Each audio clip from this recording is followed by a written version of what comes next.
Hai, selamat datang dan selamat bergabung di channel kami. Channel kami membahas seputar dunia, mechanical, electrical, dan plumbing yang sering disingkat MEP. Kalian tahu nggak sih, bidang keilmuan apa saja yang terkait dalam perencanaan pembangunan sebuah gedung? Pada dasarnya, perencanaan sebuah gedung atau bangunan tidak lepas dari 3 disiplin ilmu utama. Yang pertama, bidang arsitektural. Bidang arsitektur sendiri terkait dengan perencanaan fungsi bangunan, fungsi ruang, serta estetika. Yang kedua, bidang struktur terkait dengan kekuatan konstruksi suatu bangunan. Dan terakhir yang akan kita bahas adalah sistem MEP. Sistem MEP terkait dengan utilitas penunjang suatu bangunan. Biasanya, engineering atau tenaga ahli MEP berasal dari jurusan teknik elektro, teknik mesin, teknik fisika, ataupun refrigerasi. Sistem MEP secara umum terbagi menjadi dua, yaitu sistem mechanical dan electrical. Pada sistem mechanical terbagi lagi menjadi beberapa subsistem antara lain. Yang pertama, sistem plumbing, meliputi sistem distribusi air bersih, sistem distribusi air kotor, serta buangan. Poin kedua, sistem tata udara, meliputi sistem air conditioning dan ventilasi mekanis. Yang ketiga, sistem transportasi dalam gedung, meliputi sistem elevator dan gondola. Dan pada poin selanjutnya, sistem proteksi pemadam kebakaran, meliputi sistem fire hydrant, sistem fire sprinkler, dan alat pemadam api ringan atau APAR.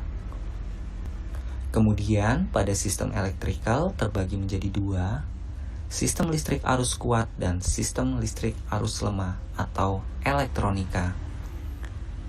Pada pekerjaan sistem listrik arus kuat meliputi sistem distribusi daya, baik tegangan menengah ataupun tegangan rendah, sistem diagram panel, sistem transformator, sistem pencahayaan dan kontak-kontak, sistem grounding, sistem proteksi petir.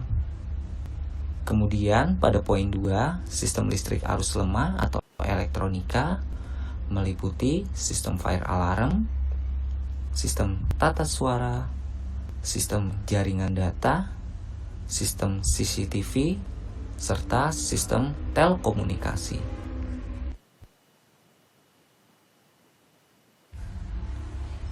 Kita akan membahas satu persatu secara umum sistem MEP yang ada di dalam bangunan. Bahasan poin pertama yaitu sistem plumbing. Pada awal perencanaan sebuah gedung atau bangunan, kita harus awali dari perhitungan. Seperti halnya pada sistem plumbing, kita harus menghitung kebutuhan air bersih minimal untuk cadangan 1 hari operasional gedung. Kita juga harus menghitung besaran dari kapasitas peralatan plumbing, seperti kapasitas roof tank, flow pompa, kapasitas tinggi tekan atau head pompa, dimensi pompa, serta dimensi dari pemipaan. Karena hal tersebut sangat terkait dengan kebutuhan space atau dimensi ruang, baik dimensi groundwater tank atau ruang pompa yang harus diakomodir dalam desain arsitektur. Pada diagram skematik sistem plumbing seperti ilustrasi pada gambar, groundwater tank terbagi menjadi 2 bak penampungan. Bak penampungan sistem air bersih dan air baku. Kemudian secara umum, sumber air primer yang banyak digunakan berasal dari jaringan kota atau PDAM. Air dari PDAM akan ditampung pada bak penampungan air bersih. Kemudian sumber sekunder dapat disediakan dari pemakaian sumur dalam atau deep well, atau juga dapat menggunakan sumur dangkal. Tergantung dari kualitas air tanah pada setiap lokasi area yang akan dibangun. Tujuan dari penggunaan deep well sendiri adalah sebagai backup jika jaringan PDAM terputus, sehingga tidak akan mengganggu operasional sanitasi dari sebuah bangunan. Dari bak penampungan air baku, air dari deep well harus melewati proses treatment terlebih dahulu, antara lain dapat menggunakan media sand filter dan carbon filter. Fungsi dari sand filter sendiri untuk menyaring partikel atau kotoran yang terbawa oleh aliran air tanah. Kemudian, fungsi carbon filter untuk menetralisir warna dan bau. Setelah itu, air dari bak penampungan air bersih akan dikirim ke roof tank yang berada di atap gedung menggunakan pompa transfer. Tentunya spesifikasi atau kapasitas pompa harus kita perhitungkan terlebih dahulu sesuai dengan kebutuhan. Dari roof tank, air akan didistribusikan ke area toilet atau area yang membutuhkan pasokan air bersih. Saya mengambil contoh distribusi air pada gedung yang memiliki konstruksi 5 lantai. Untuk 2 lantai teratas, pada lantai 4 dan 5, kita gunakan buster pump atau pompa tekan yang bertujuan agar tekanan dalam peralatan sanitary fixture dapat terpenuhi sesuai dengan standar pada kisaran 0,7 sampai 1 bar.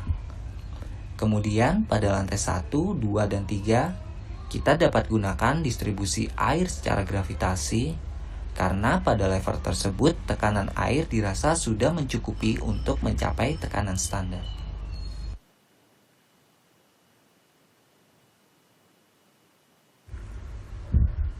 Dari penjelasan sistem sebelumnya mengenai sistem air bersih, tentunya dari pemakaian kegiatan MCK sebuah bangunan akan dihasilkan limbah cair domestik yang harus diolah terlebih dahulu sebelum dibuang ke saluran kota agar memenuhi standar yang berlaku dari Kementerian Lingkungan Hidup, baik dari parameter COD, Chemical Oxygen Demand, atau BOD, Bio Oxygen Demand, serta parameter lainnya. Dari area toilet, pemipaan air limbah harus dipisah berdasarkan klasifikasinya menjadi 2, yaitu pipa air kotor dan air buangan. Limbah yang berasal dari water closet dan urinoir dialirkan ke pipa air kotor baik secara vertikal atau horizontal. Kemudian limbah yang berasal dari floor drain dan lavatory dialirkan ke pipa air buangan.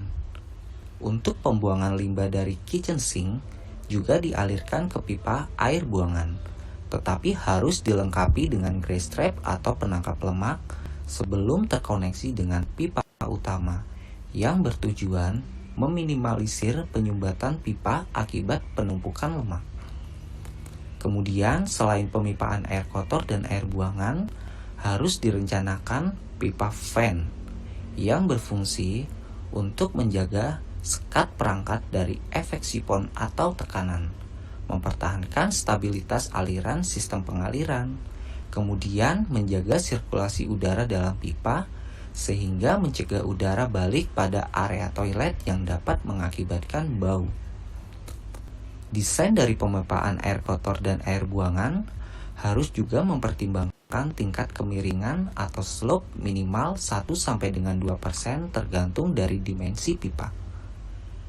Dari pipa vertikal, air limbah akan ditampung pada bak kontrol atau dapat juga ditampung pada sampit. Sampit adalah bak kontrol yang berisi pompa sewage.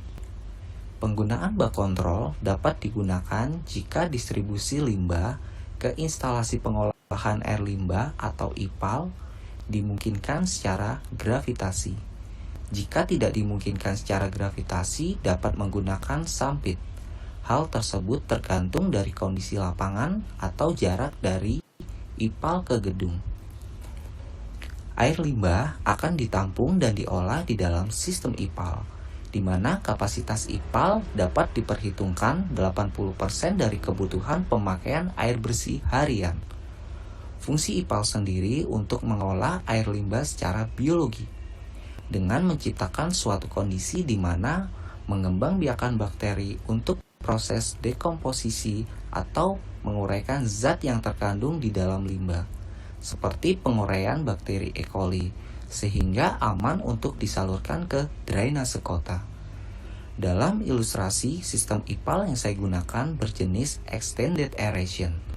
Terdapat beberapa proses dalam sistem extended aeration, antara lain proses penyaringan pada bag screen camber yang memiliki fungsi sebagai penyaring sampah padat seperti kertas, tisu, plastik, dan sebagainya. Kemudian, bag equalizing berfungsi untuk menghomogenkan pencampuran air dari kitchen dan toilet dengan bantuan alat blower atau diffuser sehingga air limbah teraduk secara merata. Kemudian sistem selanjutnya adalah bag aerasi. Pada tangki ini terjadi pengolahan secara biologi menggunakan mikroorganisme bakteri pengurai. Bakteri tersebut mengurai dan mendegradasi air limbah dengan bantuan suplai oksigen. Bakteri tersebut mampu menurunkan BOD, COD, dan amonia secara efektif. Kemudian sistem selanjutnya adalah bag sedimentasi. Pada tangki ini terjadi pemisahan antara air dan lumpur. Lumpur akan mengendap ke bawah secara gravitasi. Kemudian proses selanjutnya adalah chlorine tank. Pada tangki ini, air limbah diinjek oleh desinfektan seperti klorin. Tujuannya yaitu untuk membunuh bakteri.